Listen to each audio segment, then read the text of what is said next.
Did you know a meteorologist is a scientist? They observe the weather. This week, you are going to keep track of the weather each day of the week. Go ahead and find this paper if you don't have it. Okay, today should be the first day. We're going to go over to the window. You're just going to peek outside, look up at the sky, and think, what is the weather like today? Observe with your eyes. What do you see?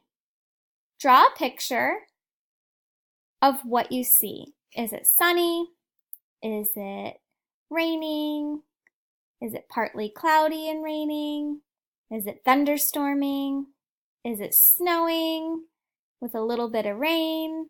Or is it a blizzard outside? Go ahead and draw a picture on day 1 to show what it looks like. Tomorrow you'll get to go fill in the next day.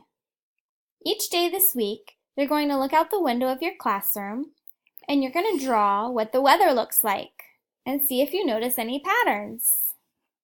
Have fun observing the weather outside, scientists.